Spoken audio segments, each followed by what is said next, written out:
Hello everyone, my name is Francesco and I'll be your professor for the full duration of this course.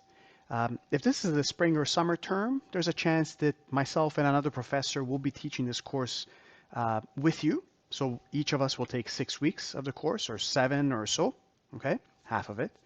I hope you're well, and I hope this first lecture finds you well. We're going to cover topic 1 in this video, and I want to thank you so much for being here. You could have been anywhere else, right? You could have dedicated your precious time doing anything else, and you've chosen to be here for it, so I'm very grateful for that. Now, without further ado, let's get right to it.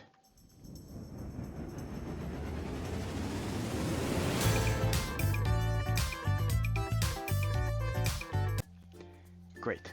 Okay, so first of all, I want to mention that you've reached this video because somehow it was either given, the link for it was given to you, or you found it as part of the set of course notes you found on Brightspace, right? There was a link somewhere in those course notes that took you to this video.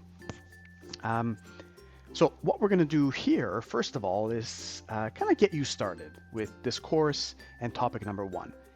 I want to get some housekeeping out of the way. I think that's the important thing to do. I want to mention that first and foremost, you cannot be spectators in this course, okay?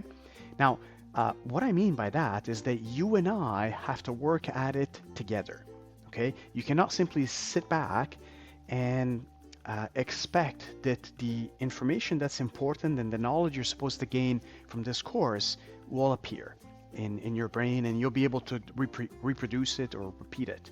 Okay, for this course, it doesn't work that way. It's because it's so new. You'll have to put in the time for it. For my part, I'm hoping that the setup of this course and its relative flexibility will allow you to decide when to put time into it, when to spend time related to the topics in this course, so that you can best rock the heck out of this course. Okay? But the idea is that you're going to have to put in the work every week for that week related to this course. As long as you do that, I promise you, you'll rock it. Okay? So very important, you also have to make sure that you're able to access our Brightspace page. That is where I'm going to post all the course material related to this course. And to get you started with that, I recommend you go to our Brightspace page and do the tour for this course. How do you find it? You go to our Brightspace page, you log into it, and then under content at the top, you click on that and you're going to find our page, okay? And on the left-hand side, in the left-hand side menu, there is one tab that's called Start Here plus Tour. Click on it, that's the right place to start, and do the tour. Find the tour and do it. Now, you might have lots of questions. That's where the tour comes in. It gets you familiar with our Brightspace page. And if you have any questions, do the tour. Really, it's set up for you to get started and good to go, okay? The nice thing about the tour is that it's worth 2% for literally taking a tour of our Brightspace page and then properly sending me an email, okay? If you do the tour before the due date and time, you can do it as many times as you want until you get full marks. Really. Okay, so give it a try. It's relatively simple. You can do it as many times as you want before the due date and time, and it's worth 2% of your grade. Go for it. Also, your course notes for this course. Your course notes will be posted to Brightspace every week. Okay? So every week on Brightspace, you'll notice that it's broken down into week 1, week 2, week 3, week 4, and so on and so forth. Within those weeks, there are the topics that are to be covered that week. Okay? The course notes become visible the Monday of that week. So if we have class together on Zoom on Wednesday, say, the Monday of that week, everything that relates to that week becomes visible. You're expected to view the lectures and read the course notes before we come together, because we're going to spend our live time together remotely to use the information you got from the videos, okay? You can take as long as you want to watch the videos because you can pause, rewind them, go over them again, okay? So every week, I encourage you on the Monday of that week, go to Brightspace, download the course notes, download the course notes. Don't just open them on Brightspace, because you never know when you're going to lose access to Brightspace. The course notes are in PDF format, and they have clickable links in them that look something like this. They're going to be YouTube icons in your course notes that you can click on. That's likely how you've reached this video. Check them out, okay? They're provided for you so that you can always review your videos related to that topic anytime, okay? It's independent of my internet connection, your internet connection, right? That's why it's not live, so that they're available for you all the time as long as you download the course notes, okay? So make sure you do that every Monday. Now, some of the basics for this course that I'd like to discuss, okay? We're going to cover, as part of this video and the course in general, these items that are now appearing on your screen. But I want to caution you, because there's going to be also more information than just what's on this video in your course notes. So that's why you want to make sure that you're always reviewing your course notes as well as your videos. Pretty please with sugar on top. Right now, we're going to talk a little bit about what the Ontario Building Code is, how it is arranged, the numbering system in the building code to find stuff, and some of the icons that you're going to find in the course notes and the upcoming lecture videos. They kind of look like the ones at the bottom of your screen right now. So I guess the first thing we're going to do is look at what is the OBC. All right. What is this document that we're going to be learning about as part of this course? Well, I'm going to read to you the definition that I wrote out in your course notes, because it's a good one, and you're going to find in the course notes exactly where I found that definition. Ready? The Ontario Building Code is essentially a set of minimum provisions respecting the safety of buildings, with reference to public health, fire protection, accessibility, and structural sufficiency. Pretty fancy, right? Now, as you can see, nowhere does it say that the Ontario Building Code is meant to be a textbook. Rather, this definition that I've read for you and that I wrote out in your course notes, where did I get it from? Is meant to be a set of promotions of public safety. So it's basically a compendium of guidelines, if you will. Now, I also would like to give you my personal definition of what the building code is, but mine is a little bit cynical. Are you ready? Okay, but before we get to my definition, I'm going to recommend that maybe we lower our expectation a little bit. Okay, maybe let's lower our expectation a little bit more than that. Okay, maybe a little bit lower than that. Okay, perfect. That's where we are. So here's my definition of the Ontario Building Code. The way that I think is a good way and a fair way to look at what the Ontario Building Code is. The Ontario Building Code is a compendium of information that includes the lowest construction standards that you or I can get away with in Ontario by law, and if the construction is done legally, without getting sued. And that's why you'll see in Ontario that there are a number of companies that actually pride themselves in building above minimum building code requirements. You see, now I want to be clear that the Ontario Building Code has gotten actually quite good, especially over the last few iterations. Really, especially in the second to latest version of it, the first edition of the 2012 Building Code that came out close to 2012, okay? It's pretty good. It was a great improvement over the 1997 version of the Ontario Building Code, or what was it, the 2005? Something like that, okay? But still, it represents the minimum standards that must be followed. I'm not saying those standards are bad. I'm just saying that you should be crystal clear that they are the minimum standards. You can't do anything less than what's in the building code, okay? Okay, now I also want to point out what OBC stands for, because I'm using that acronym as well, and I want to be clear that it's just me using that, OBC, instead of saying the words Ontario Building Code. Okay, so quite often I'll use OBC in the course notes while speaking them out loud. It's just faster. Okay, in fact, sometimes instead of saying OBC, I might just say the building code or the code. They all refer to the same thing, the same document. Okay. Lastly, I want to mention that the Ontario Building Code is not law. It's not a law. What I'm getting at is that, and this is a bit of a technicality, in Ontario, there is a law that says we must use the Ontario Building Code for any legal construction. The law says you have to use the Ontario Building Code. The Ontario Building Code, though, is not law, because at any point the law can change and say you have to use something different. And suddenly that big document, the Ontario Building Code, is no longer in use. The difference is subtle, but it is important, and I wanted you to be aware of it. Okay? Now let's talk a little bit about how the OBC is arranged. You've purchased a new Ontario Building Code and came into the big boxes, or one big box. How is it set up? Well, as you've seen, it contains 2 volumes that you have to assemble with both the pages and the tabs that separate each part.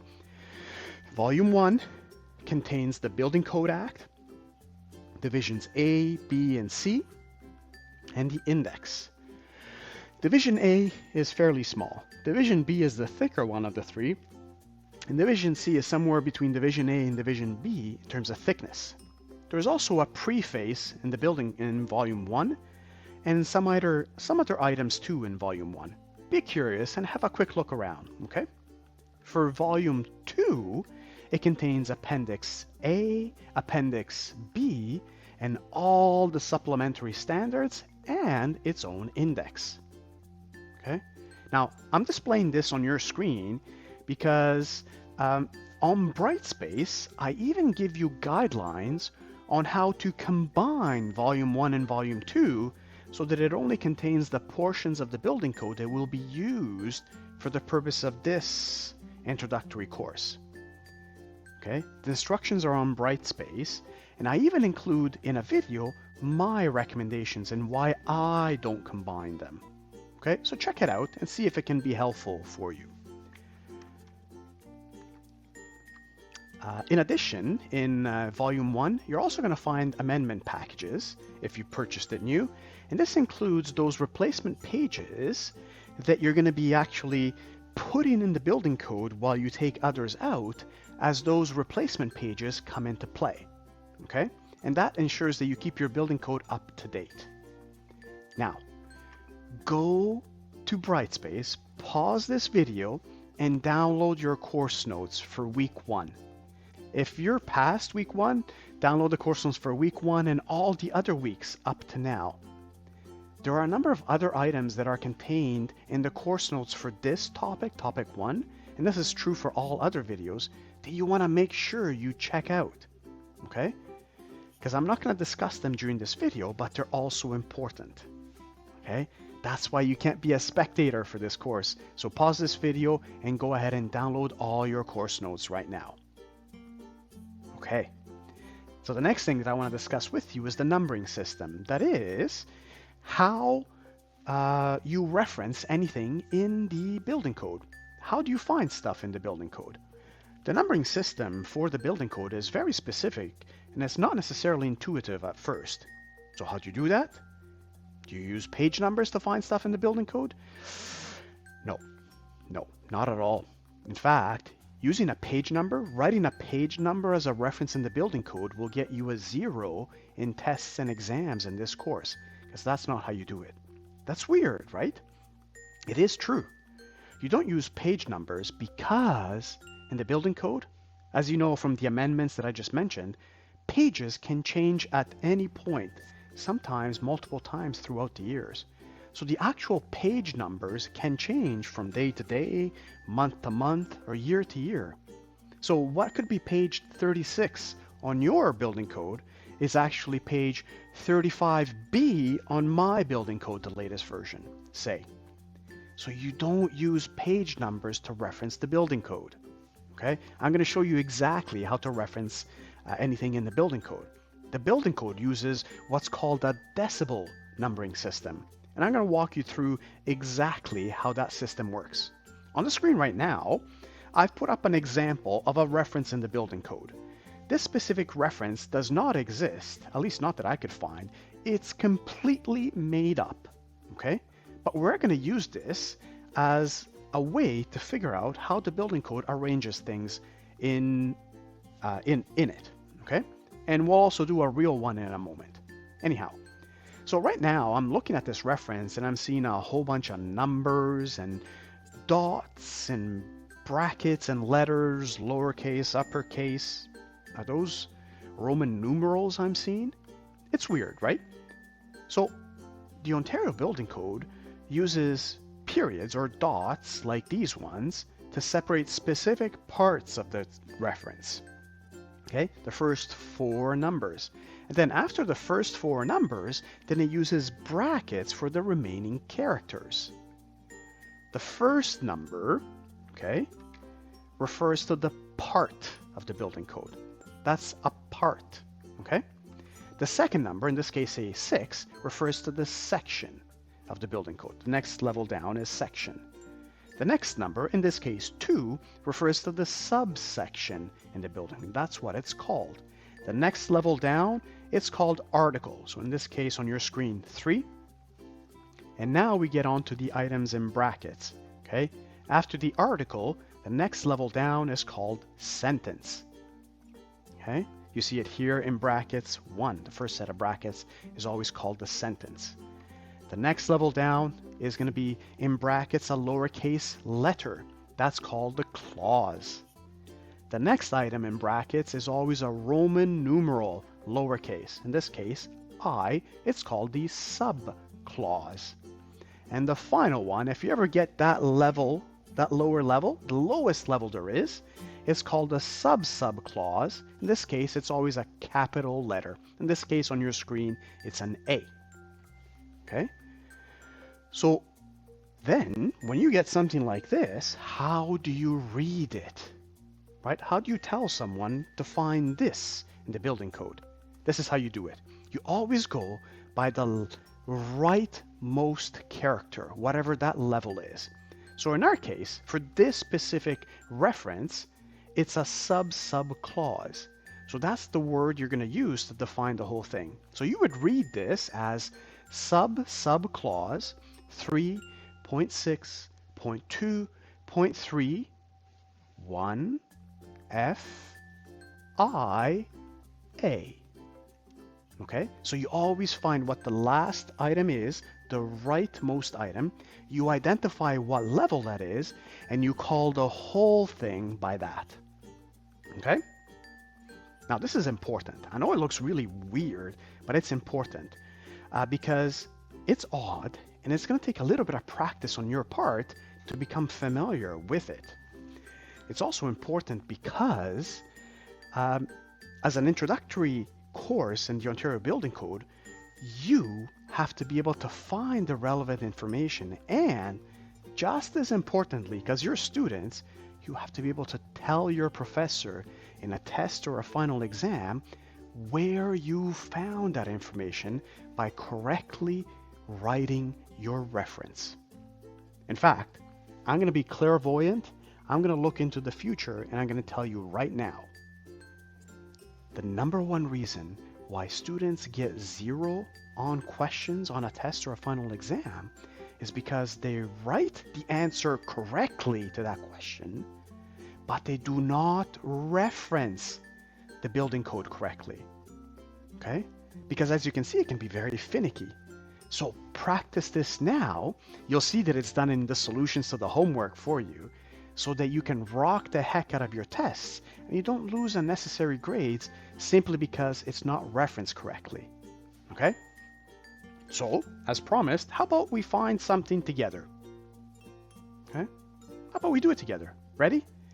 Grab your building code volume 1 like this.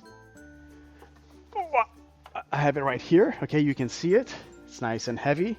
Makes for a good exercise tool. And if you assembled it correctly, you'll notice that there are many tabs on the side. Okay? And those tabs also are broken down by divisions and parts. So here's what I want you to identify in those tabs in Volume 1. I want you to identify Building Code Division B Part 3. You can pause this video to find it and then come right back because we're going to continue. Once you're there, once you find Building Code Division B Part 3, maybe it's written over 2 lines in the tab, I want you to start flipping through this part of the building code. Start from the very beginning, right? Just so you see what it's like. And I want you to find, from the very beginning, the second table. Not the first table, but the second table. Okay? If you've reached the right page, it looks something like this. Okay? Now, on this page, let's say I want to find, and I've identified the page for you, but let's say we wanted to find from the very beginning sentence 3.1.3.11. If I wanted to find this sentence on this table, would I look at the page number at the bottom? Nope, not in the least. Instead, the way that it's done in the building code is you look at the top of the page right here. Here, you're going to find the bottommost article on that page because it's an odd page number. Okay, it's going to show you what the bottommost, at the very bottom of the page, the bottommost article level is, right? And that's what this refers to, right? We found what the article level is. So now we know where we are on that page, and we can see what we're looking for. How does that fit on the page? We want to find the sentence, right? We're looking for a sentence. So we're going to move one level down. And how do we find the sentence? We identify the article first wherever it's on this page, and then we find the sentence below it. Okay? It takes a bit of practice, but that's how you find it, okay? You don't look at the page number at the bottom. Instead, you look at the top of the page. The top of the page will either contain the topmost article if it's on even pages, or the bottommost article if it's on odd pages. And that helps you find where you are. And that's how you flip through it, okay? Okay? All right. We're almost there, I promise. So I just want to talk a little bit about the icons you're going to find in your course notes and in the videos. Okay? There are going to be 2 icons. I'm showing them here for you. The first one is this open book icon.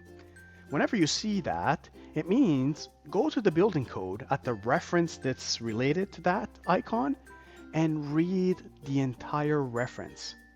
Okay? Read the whole thing, including any items that are referenced to it, because you'll find that some articles, sentences, sections in the building code actually refer to others. Okay? Like a tree branching out, it points to other things. You want to read those as well, the whole thing. Okay? This icon here refers to practicing. So it basically refers to doing a practice question or to doing homework. Really? Because in this course, in this introductory course, homework is your friend. This topic is so new to you. You've never done something like this before. You need the practice. And I don't mean that in a mean way. I mean that in an honest and truthful way. Doing the homework is gonna help you rock the heck out of this course. For real, okay? It's not a waste of time. So grab pen or pencil, grab paper, and do this practice question or the homework that's associated with this icon. Okay? It will ensure that you're going to rock the heck out of tests and the final exam. That's again because everything in this course is new and weird, right? And it can be frustrating. And the whole point of this course is to get you comfortable with this new document. Okay? And a good way to do it is through your homework. Now, that's it. We've reached the end of our first topic. I want to thank you so much for taking the time to view this, okay? I really appreciate it. Don't forget, download the course notes to your device of choice and do the tour, okay? If it's not past the due date in time, do it. Thank you so much for your time and take care.